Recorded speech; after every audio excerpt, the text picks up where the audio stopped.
परमात्मा के शासन को पाने के पश्चात हर एक भव्य जीवात्मा आत्मा कल्याण करके परम पद तक को पहुंचना चाहती है। शाश्वत पद को प्राप्त करने के लिए हर एक व्यक्ति को प्रयासरत रहना चाहिए और प्रयास भी ऐसा होना चाहिए, भले हम संसार में बैठे हैं, संसार की प्रवृत्तियों के प्रति व्यक्ति को बिल्कुल आसक्ति नहीं होनी चाहिए। आसक्ति ही हमारे दुख का कारण है। अगर व्यक्ति को आसक्ति न हो तो व्यक्ति संसार से परे होकर भी आत्म कल्याण के मार्ग को ढूंढ लेता है। हम लोगों के जीवन के अंदर संसार के प्रति इतनी आसक्ति है, संसार के प्रति तो ठीक, लेकिन संसार की जितनी भी प्रवृत्तियां हैं उन प्रवृत्तियों के प्रति इतनी आसक्ति होने के कारण व्यक्ति अपने जीवन के अंदर कभी भी ये नहीं सोचता कि मुझे आत्म कल्याण करना है। बातें जरूर आत्म कल्याण की करेगा, बातें में कोई पीछे नहीं हटने वाले हो, क्योंकि सिद्धांतों का रटन ज्यादा है, प्रयोग कम है अपने जीवन के अंदर। परमात्मा के सिद्धांतों की हम बातें तो बहुत कर लेंगे, अपनी आत्मा के साथ में उसका प्रयोग कितना है। जब तक प्रयोगात्मक अपने जीवन के अंदर नहीं होगा तब तक आत्म कल्याण की बातें निरर्थक है। हम अपने आप को ठग रहे हैं, दूसरे किसी को नहीं ठग रहे हैं। अपनी आत्म साक्षी बन के संसार के प्रति जो भी प्रवृत्तियां हैं उन प्रवृत्तियों से धीरे धीरे अपने लोगों को अनासक्त भाव से दूर हटना चाहिए। और ये संसार की प्रवृत्तियां ही हमारे दुख का कारण है। व्यक्ति को कोई दुख नहीं देता, संसार की प्रवृत्तियों की आसक्ति व्यक्तियों के दुखों का कारण बन रही है। अगर आपको आसक्ति नहीं है तो आपके जीवन के अंदर कोई दुख ही नहीं है। दुख आया कहां से आपके पास? दुख दिया किसने आपके पास? अगर इसके ऊपर आप विचार करोगे ना तब पता चल जाएगा दुख देने वाला कौन। कोई आपको दुख देने वाला नहीं है, कोई आपको सुख देने वाला नहीं है। संसार की प्रवृत्तियां ही आपको दुखी बनाती है, संसार की प्रवृत्तियां ही आपको सुखी बनाती है। आप अपने आप से देख लीजिएगा, जितनी आसक्ति है उतने व्यक्ति दुखी है। आसक्ति से दूर हट गए, आपको किसी भी प्रकार का कोई दुख नहीं, व्यक्ति स्वयं सुखी बन जाता है। सुख और दुख ये सारी की सारी मन की कल्पना है और इस कारण से हम बातें बड़ी बड़ी करते हैं, हमको तो मोक्ष में जाना है, हम तो आत्मार्थी है, हम तो बहुत बड़े धर्मी हैं। धर्मी की पहचान क्या? आप लोग किसको धर्मी कहते हो? 2 टाइम प्रतिकोण कर लिया, नौकार्षि का पचकान कर लिया, पूजा कर ली, टाइम मिले तो सामयिक कर ली, ये धर्मी हो गया? धर्मी की परिभाषा क्या है? आप जितने भी हो ना सब धर्मात्मा आदमी हो। यहां धर्मी की परिभाषा क्या है? धर्मात्मा की परिभाषा क्या है?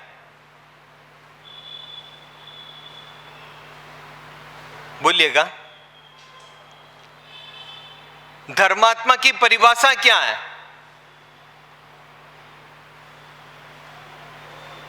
आप तो सारे धर्मात्मा हो ना।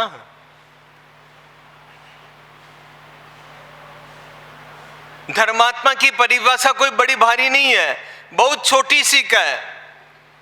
अगर हम उसको आचरण स्वरूप बना ले तो हमारा जीवन सार्थक बन जाता है। सबसे पहले धर्मात्मा की यही परिभाषा है।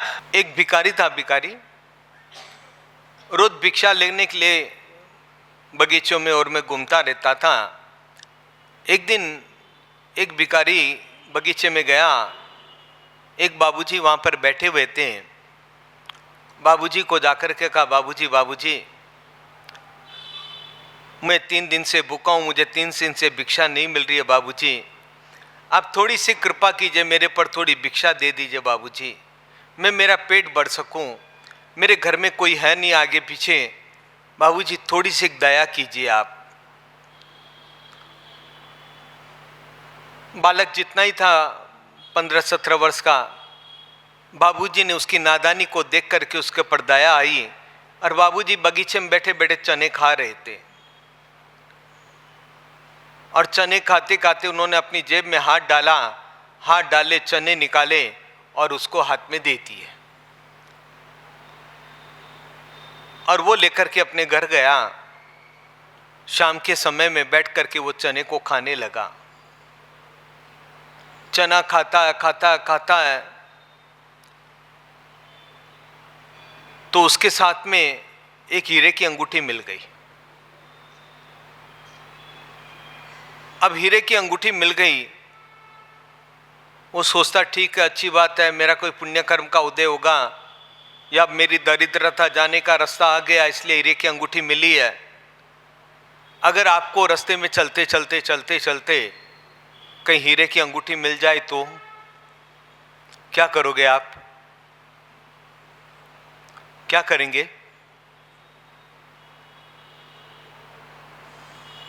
क्या करोगे क्या आप?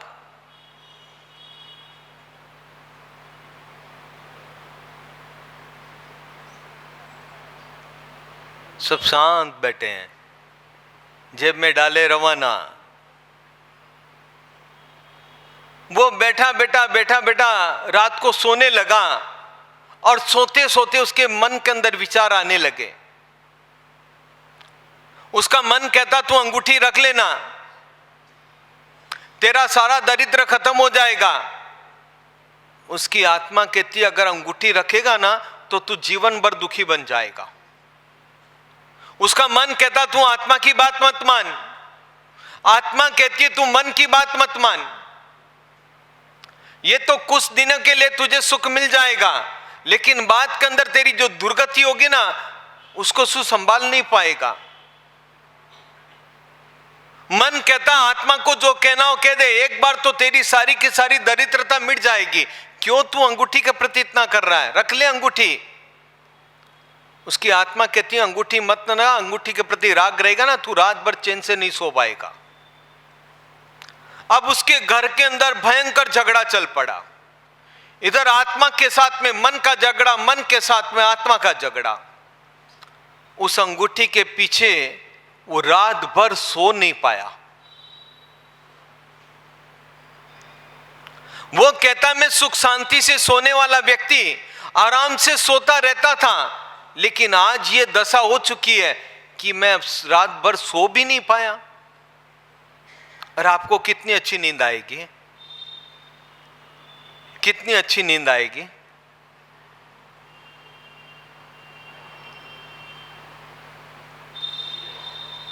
अब यहां तो सब बोलोगे नहीं आएगी, पर यहां तो क्या नहीं बोलती हो आप। यहां तो आप एकदम सुश्रावक लगते हो, आनंद श्रावक की तरह।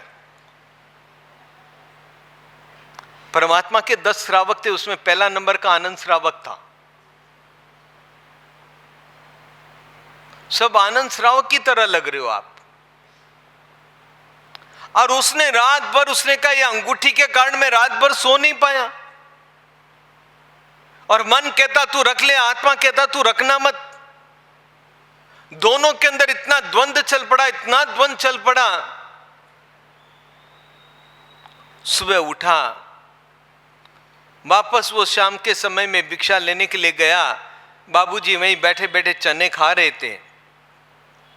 बाबूजी के पास में गया, बाबूजी कल आपने जो चने दिए थे उस चने के साथ में आपकी अंगुली की एक हीरे की अंगूठी मेरे पास आ गई। बाबूजी ये अंगूठी आप संभाल लिए, क्योंकि रात भर मेरे घर के अंदर इतना झगड़ा हो गया, इतना झगड़ा हो गया। इस झगड़े के कारण बाबूजी मैं रात भर सो नहीं पाया।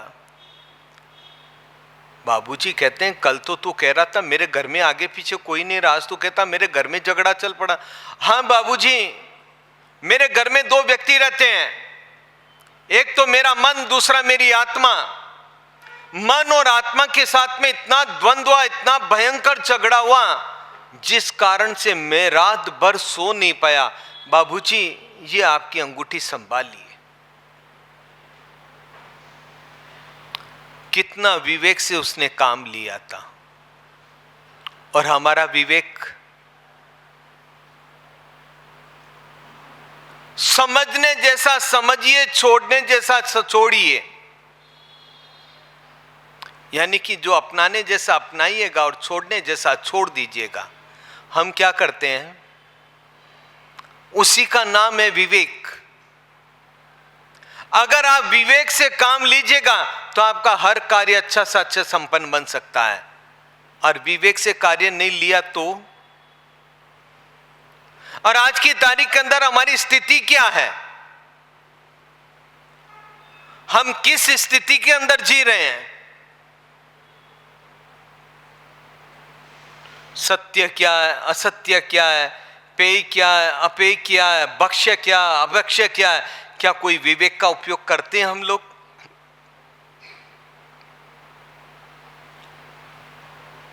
हमें अपने जीवन के अंदर कोई विवेक का उपयोग नहीं है। जो हमारी आत्मा के लिए हितकारी है उसको अपनाना चाहिए, जो आत्मा के लिए अहितकारी उसको छोड़ देना चाहिए। और हम क्या करते हैं आज? हम क्या करते हैं? हम हमारा हित देखते हैं या आत्मा का हित देखते हैं? कर्म किसको भोगना है? कर्म आत्मा को भोगना है, शरीर को नहीं है। शरीर का पर्याय बदल जाएगा आपका, यहां से चले जाएंगे, पता नहीं कैसे कर्म बांधे, किस पर्याय में जाकर के हमारा जन्म होगा। शरीर का पर्याय बदलता रहेगा। आत्मा अजर अमर है, आत्मा कभी भी नहीं टूट सकती है। आत्मा तो जब तक शाश्वत पद नहीं मिलेगा तब तक इस 84 लाख योनि के अंदर आत्मा एक दूसरे पर्यायों के अंदर जाती रहेगी, आती रहेगी। ये मनुष्य जन्म है, इस मनुष्य जन्म के अंदर ही आप लोग विचार कर सकते हो अपने विवेक से कि मुझे क्या करना है, कैसे करना है, किस तरह से मेरी आत्मा का हित है। उस विवेक से अगर आप लोग सोचोगे, विचार करोगे ना, तो आत्मा का कल्याण हो सकता है। क्या हम लोग को इन बारे में सोचते हैं? क्या हम लोग कभी कोई इन चीजों का विचार करते हैं? इसलिए तो व्यक्ति को कहा विवेकशील व्यक्ति बनिएगा, जो अपनाने जैसा अपनाइए, छोड़ने जैसा छोड़िएगा। और हम क्या करते हैं आज? हम क्या करते हैं? क्या हमें अपनी आत्मा की कोई चिंता है? अगर जो व्यक्ति अपनी आत्मा की चिंता करता है उसको संसार की किसी भी प्रवृत्ति के प्रति राग नहीं होगा। राग से आज तक आपको मिला क्या है?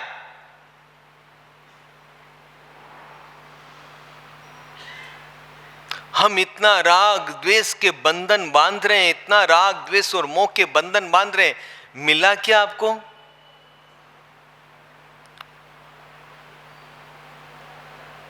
आखिर जाएंगे तब एक टन लकड़ी भी आपको लग जाएगी ना, कम से कम 1 टन लगेगी आपको लकड़ी। और राख कितनी होगी? आधा किलो की भी नहीं होगी। कितनी राख होगी? आधा किलो की भी राख अपने जीवन के अंदर नहीं होगी। क्या हम इसका विचार करते हैं? और ये संसार की प्रवृत्तियों के प्रति कितनी आसक्ति अपने लोगों को, संसार के प्रति आसक्ति को छोड़ करके विवेक से अपने जीवन को अपनाएगा कि क्या सत्य है, क्या असत्य है, क्या भक्ष्य है, क्या अभक्ष्य है, क्या पेय है, क्या अपेय है। विवेक से आप लोग स्वयं निर्णय कीजिएगा। निर्णय करोगे तब पता चलेगा कि यही तो सबसे बड़ा ज्ञान है। हम लोग सब इतनी ज्ञान की बातें करते हैं ना, आप लोग भी ज्ञान की बहुत सारी बातें करते हो, तो सब ज्ञानी ही ज्ञानी है। और इसमें इतना ही समझ लो कि सत्य क्या, असत्य क्या है, आत्मा के लिए हितकारी क्या, आत्मा के लिए अहितकारी क्या है। इतने ही आप समझ जाओगे ना तो समझ लो कि आपके जीवन के अंदर विवेक जागृत बन चुका है।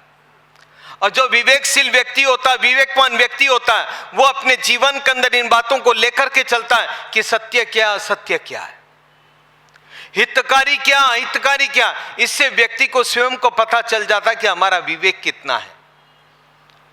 हर एक व्यक्ति को अपने जीवन के अंदर विवेक का उपयोग करना चाहिए। पेय क्या, भक्ष्य क्या, अभक्ष्य क्या, इन बातों को अगर आप लोग अपने जीवन के अंदर उतार करके रखोगे तब पता चलेगा कि आप विवेकशील कहलाते हो। विचार के अंदर चार वी आते हैं, एक आता विनय, एक आता विवेक, और तीसरा नंबर है विराग, चौथा नंबर है विराम। अब विवेक आगे क्या क्या बताता है, जैसा जैसा समय मिलेगा वैसा वैसा अपने जीवन के अंदर कहेंगे। जिन आज्ञा विरुद्ध को अचकाओ, मन वचन काया से मिच्छामि दुक्कडम। श्रमण भगवान श्री महावीर स्वामी जी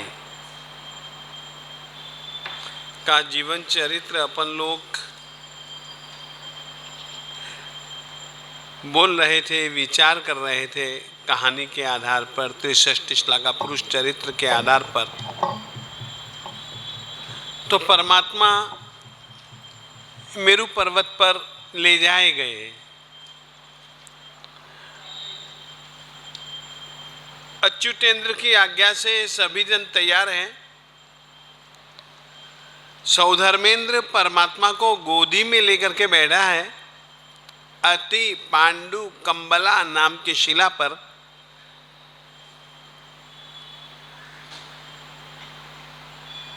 अच्युतेंद्र ने सबसे पहले अभिषेक करवाया, फिर बाद में सभी जन अभिषेक की प्रक्रिया चालू करें। अच्युतेंद्र भी अभिषेक कराए, इसके पहले वह इंतजार करता है कि सौधर्मेंद्र का इशारा मिले तो अभिषेक कराऊं, मगर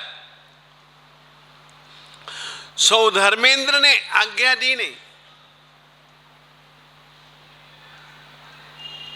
सौधर्मेंद्र के दिल में एक शंका पैदा हुई कि अरे इतने सारे देवी देवता परमात्मा का अभिषेक करवाएंगे, इतना इतना इतना इतना इतना इतना जल परमात्मा के तन के ऊपर पड़ेगा, और ये परमात्मा का तो अभी जन्म हुआ छोटा सा तन। परमात्मा इस जलधारा को किस तरीके से सहन कर पाएंगे, किस तरीके से झेल पाएंगे, ये दिल में शंका के कारण से उसने अच्युतेंद्र को स्वीकृति नहीं दी। परमात्मा गोद में बैठे हैं। परमात्मा ने अपने ज्ञान से जाना कि देरी का कारण क्या है, तो देरी के कारण को जान करके परमात्मा ने चुपके से अपने अंगूठे को, पांव के अंगूठे से मेरू पर्वत को दबाया, और मेरू पर्वत खुश खुश हो गया। शायद अभी तक इतने इतने तीर्थंकरों के अभिषेक का अवसर मेरू पर्वत को मिला था, मगर किसी के चरण का स्पर्श वह न कर पाया था। फिर से कहना चाहता हूं, इतने इतने इतने इतने अनंत अनादि अनंत काल में कितने कितने तीर्थंकर की आत्माओं का अभिषेक मेरू पर्वत पर अति पांडु कंबला शिला के ऊपर बैठ करके मेरू पर्वत को साक्षी बनने का अवसर मिला था, परंतु श्री चरणों का स्पर्श तो पहली बार मिला। वो तो खुश खुश हो गया। उसके तो पहाड़ों की शिखर इत्यादि एकदम झूमने लगे, नीचे गिरने लगे, और ये असमय में ही ये क्या हो गया? ऐसा कौन सा महाबली व्यक्ति पैदा हुआ जिसने समय को जाने समझे बिना इस तरीके से वह कर रहा है?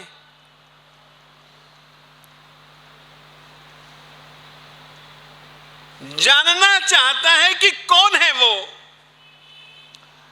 और जिस समय उसने अवधि ज्ञान से जाना कि यह तो परमात्मा की लीला है,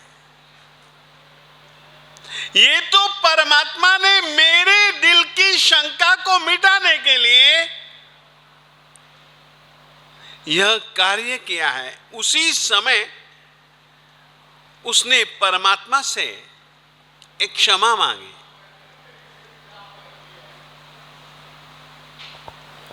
और अच्युतेंद्र को आज्ञा दी और परमात्मा का अभिषेक चालू हुआ। सभी इंद्रों ने अभिषेक कराया। परमात्मा अभी तक सौधर्मेंद्र की ही गोद में विराजमान थे। सौधर्मेंद्र की भी इच्छा हुई कि मैं भी तो परमात्मा का अभिषेक कराऊं। और इधर से ईशानेंद्र, यानी कि दूसरे देवलोक का नाम, एक देवलोक इधर है उत्तर में तो एक देवलोक दक्षिण में है, तो वह सामने खड़ा था। सौधर्मेंद्र ने परमात्मा को लिया, ईशानेंद्र को दिया। ईशानेंद्र बैठा और बैठने के बाद सौधर्मेंद्र ने 4 बैलों का रूप बनाया। अपने सींगों में क्षीर समुद्र का जल लाया भर भर भर करके और परमात्मा का अभिषेक करता है। इस तरीके से देवियों ने, सामानिक देवों ने इत्यादि सब ने अभिषेक करना चाहा सबकी ओर से। इंद्रों ने, मुख्य देवताओं ने अभिषेक किया। अभिषेक करने के बाद इंद्राणी की ड्यूटी कि वह परमात्मा के अंगों को साफ करते हैं।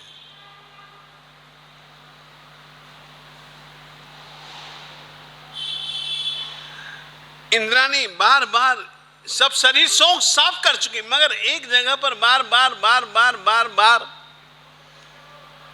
वह पहुंचती है। इंद्र ने पूछा कि क्या मामला है?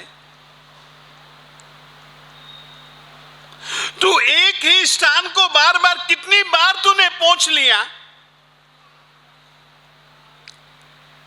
सुगंधित कपड़ा होता है, काशाय रंग का कपड़ा होता है, बहुत कोमल होता है, सुगंधित और सुकोमल। तो वह कहती है, इतनी बार मैंने भले साफ किया, परंतु यहां पर जो पानी है ना, टिक चुका है, वो साफ क्यों नहीं हो रहा? समझ नहीं आ रहा। तो इंद्र उसको कहता है, ये कोई पानी की बूंद नहीं है, ये तो तेरे कान में जो झुमका है ना, उसमें जड़े हुए मोती की छाया। समझिए, परमात्मा की चमड़ी कितनी कितनी कितनी कितनी आर पार होते हैं। परमात्मा का वज्र ऋषभ नाराज सहनन, परमात्मा का समचतुरस्र संस्थान, परमात्मा के शरीर पर 1008 लक्षण,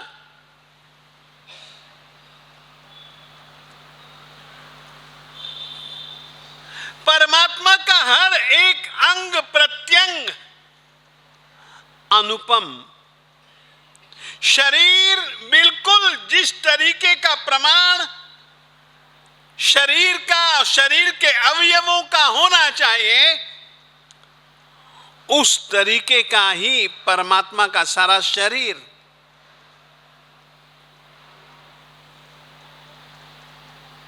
परमात्मा को इंद्र ने जब इंद्राणी को कहा तो उसने बंद किया काम। परमात्मा को आभूषण इत्यादि पहनाए, वस्त्र पहनाए, आभूषण पहनाए। इंद्र ने भी परमात्मा के सामने अष्टमंगलों की स्थापना की। देवी देवता नाचते हैं, परमात्मा के अभिषेक जल को एक दूसरे के ऊपर छिड़कते हैं। जो जल से जो मिट्टी गीली हुई थी,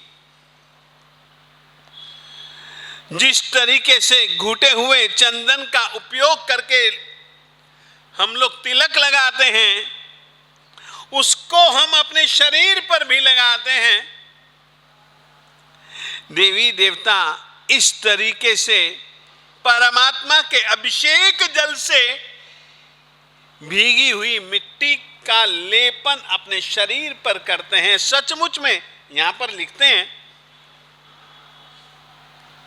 कितनी सुंदर एक कल्पना देते हैं कि महान पुरुष के संग से लघु भी कितना महान बन जाता है। ये इसका उदाहरण देते हैं, गुरुणाम किल संसर्गात गौरवम स्यात् लघोरपि। मिट्टी बहुत हल्की चीज मानी जाती है, परंतु देवी देवता उसी मिट्टी का तिलक लगा रहे हैं।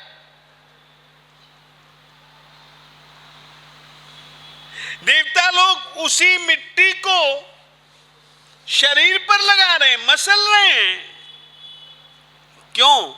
तो ये यहां पर कारण बतलाते हैं, गुरुणाम किल संसर्गात गौरवम स्यात् लघोरपि। गुरु नाम किल संसर्गात, क्योंकि अब मिट्टी में पानी मिला। मिट्टी एक प्रकार का तुच्छ पदार्थ माना जाता है, परंतु गुरुणाम किल संसर्गात, बड़े लोगों के संपर्क से छोटा आदमी भी गौरव को प्राप्त करता है ना। उस कारण से वो जो पानी कौन सा है, परमात्मा के देह का स्पर्श करके निकला है।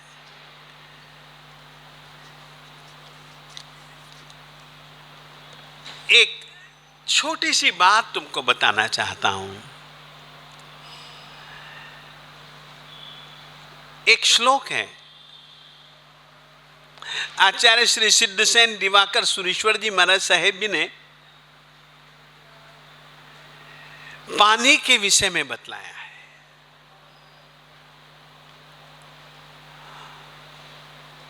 आराधना, उपासना, यंत्र मंत्र तंत्र की दुनिया में सबसे ज्यादा महत्व जल का क्यों है?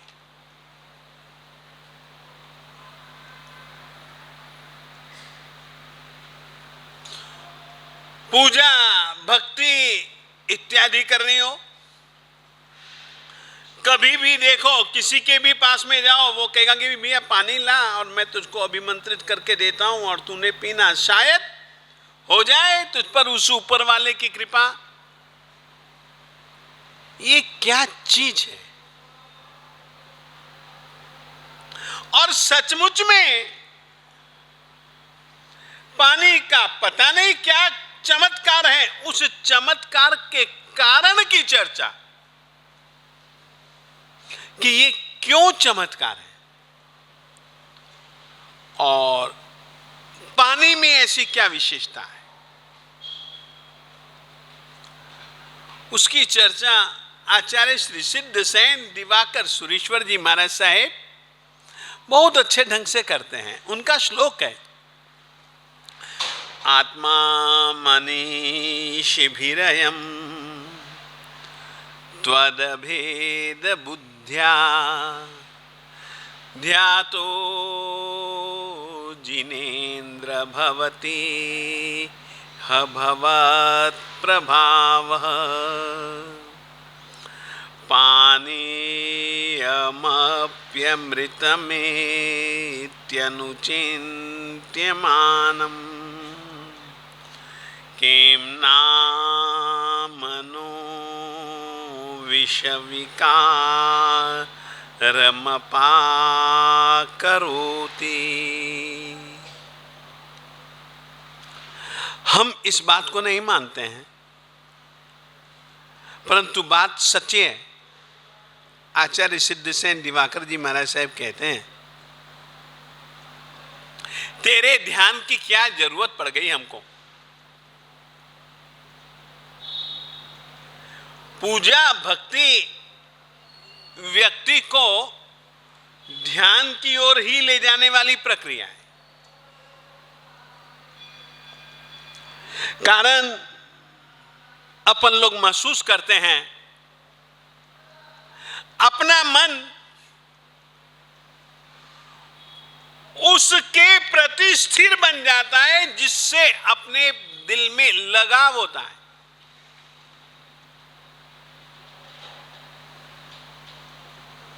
रुचि होती, आकर्षण होता है, और धीरे धीरे धीरे धीरे आकर्षण के कारण से आदमी उसके प्रति खींचा खींचा खींचा खींचा चले जाता है।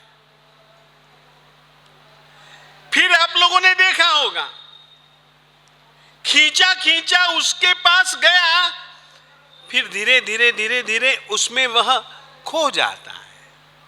इस बात को ये महापुरुष कहते हैं। और जिस समय खो जाता है तो उस समय वो उससे जुदा नहीं रहता है। सागर में नदी खो गई तो क्या फिर नदी को आप अलग से ढूंढ सकते हो कि ये गंगा का पानी, ये सागर का पानी? नहीं ढूंढ सकते। ध्यान का मतलब है खो जाना, ध्येय में खो जाना। और हम लोग, हमें रुचि नहीं, हमें परमात्मा जमता नहीं, जचता नहीं।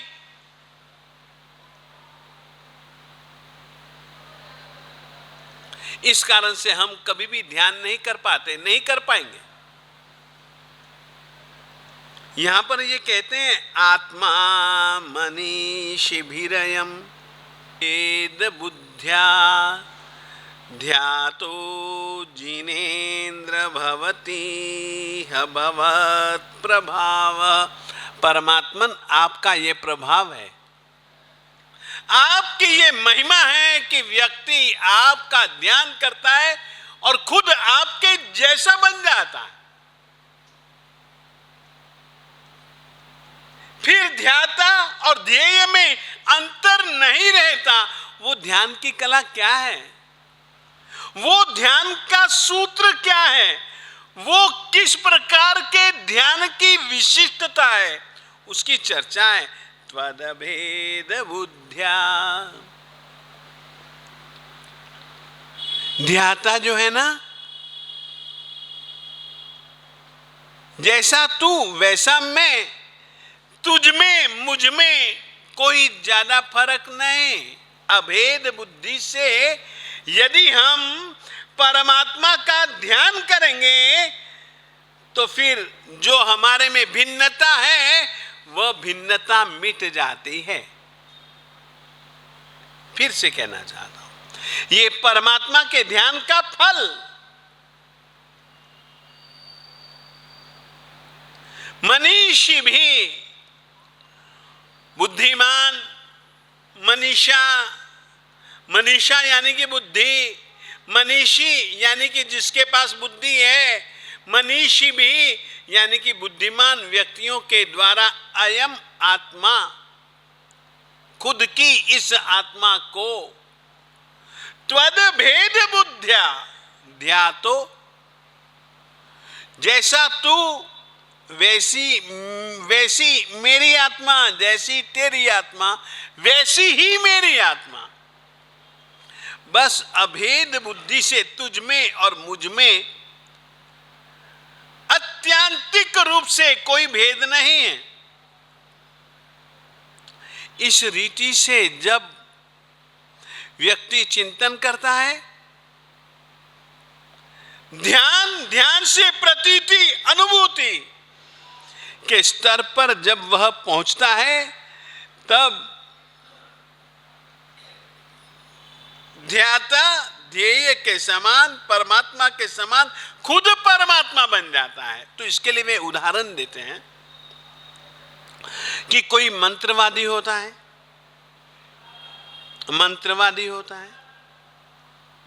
पानी मंगाता है, उस पर मंत्र गिनता है, तो मंत्र का इष्ट और पानी एक मेक हो जाते हैं। और जब वह पानी परमात्मा की ताकत विष को दूर करने की है, वो विष को दूर करने की ताकत जो आराधक, उपासक, ध्याता आदमी होता है, वो उस शक्ति का उसमें प्रक्षेपण करता है पानी में। और वो पानी पी लेने पर क्या, जिसको नाग ने काटा, सांप ने काटा, क्या उसके शरीर में फैला हुआ विष का विकार, रोग का विकार क्या दूर नहीं होता? होता है। वो देते समय कहता है कि अरे यार, ये पानी नहीं रहा, ये तो अमृत है, तू पी तो सही, तेरा जहर दूर हो जाएगा। तो क्या वो पानी विष के विकार को दूर नहीं करता? करता है। पानी को अमृत मान करके पिया जाए,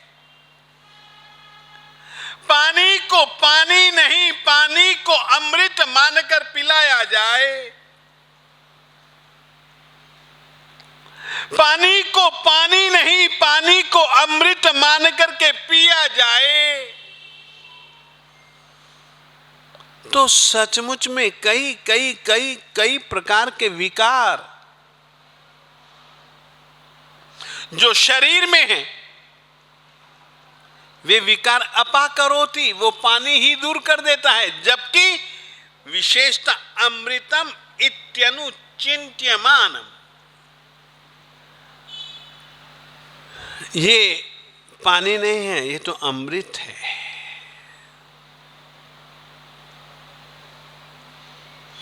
अनु बार बार, एक बार नहीं, कई बार विचार करते करते करते करते पानी जब पियोगे तो तुम्हारा चित्त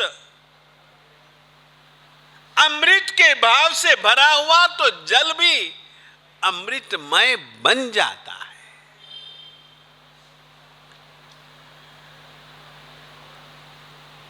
यही परमात्मा पूजा का कारण है। पूजक कभी तो प्रारंभ में तो ये कहता है कि नमस्तुभ्यम नमस्तुभ्यम नमस्तुभ्यम नमो नमः। आखिर में जाकर के जब वो ध्यान में मस्त मस्त हो जाता, ध्यान में जब उसकी स्थिति बदल जाती है, तब वह कहता है कि नमो मह्यम नमो मह्यम नमो मह्यम नमो नमः। मुझको नमस्कार, मुझको नमस्कार, मुझको बार बार नमस्कार। क्यों? ये ध्यान का परिणाम उसकी आत्मा में घटित जब हो जाता है, तब वो और वो एक हो जाते हैं। हम लोग ध्यान तो करते नहीं। 1 2 3 4 5 6 7 8 9 10 न जाने कितने कितने श्लोकों से परमात्मा के स्वरूप का कथन करता है कि परमात्मन तुम क्या हो, तुम कैसे हो। परमात्मा के स्वरूप का विचार करता है।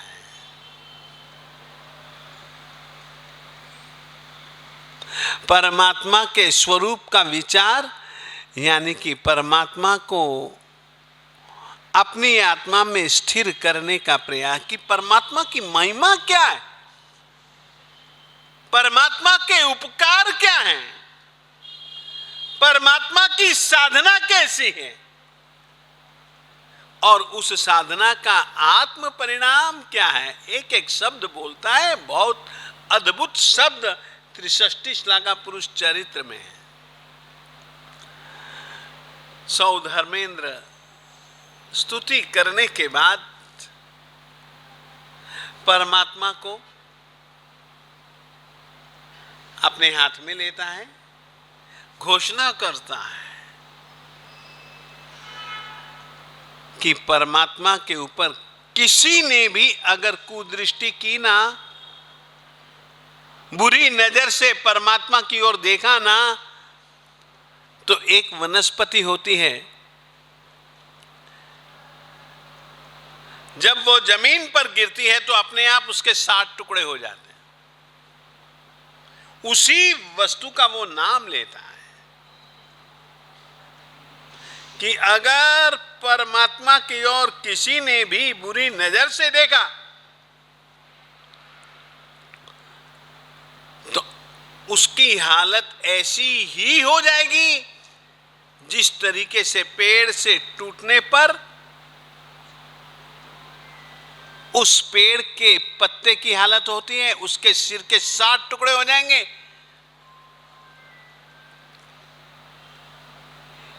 ये सब एक भक्ति के कारण से पैदा होता है, होने वाला भाव है। परमात्मा को मेरु पर्वत से सौधर्मेंद्र लाता है,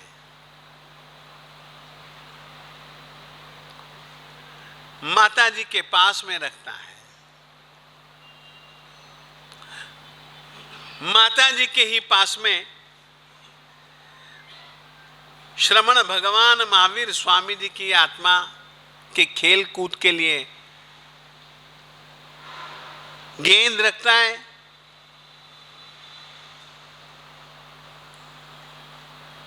गेंद और डंडा रखता है। कुबेर को आज्ञा देता है कि जिनेंद्र परमात्मा आए तो राजा के भंडार भर डालो।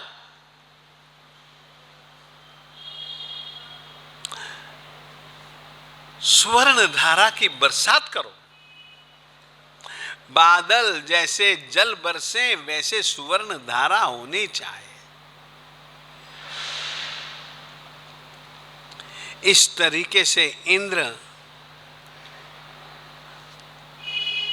ये सब काम कराते हुए अब स्वापिनी निद्रा को दूर करता है, माता को प्रणाम करता है, तीर्थंकर परमात्मा को प्रणाम करता है, तीर्थंकर परमात्मा की स्तुति करता है। इस रीति से सब कुछ अपने आचार के अनुरूप विधान कर और करवा करके इंद्र नंदीश्वर द्वीप पर जाता है। सभी देवी देवता वहां जाते हैं और 28 महोत्सव रचते हैं।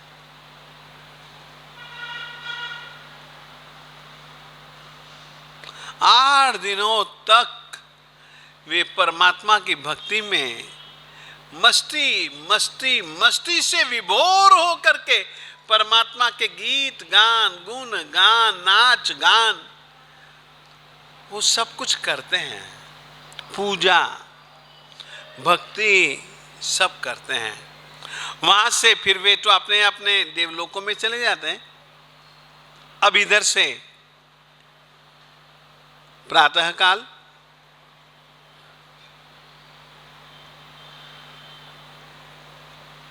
रानी जी के पास उनकी दासी आती है प्रियंवदा। दोनों को देख परमात्मा को किसी भी प्रकार की न तो परमात्मा को वेदना न परमात्मा की माता को वेदना, ये परमात्मा की कृपा।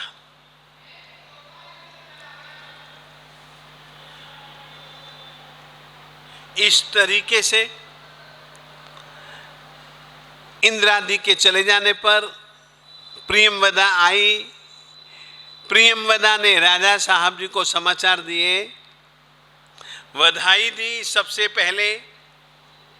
अब मनुष्य लोक में राजा किस तरीके से परमात्मा का 12 दिन का, कितने दिन का, 12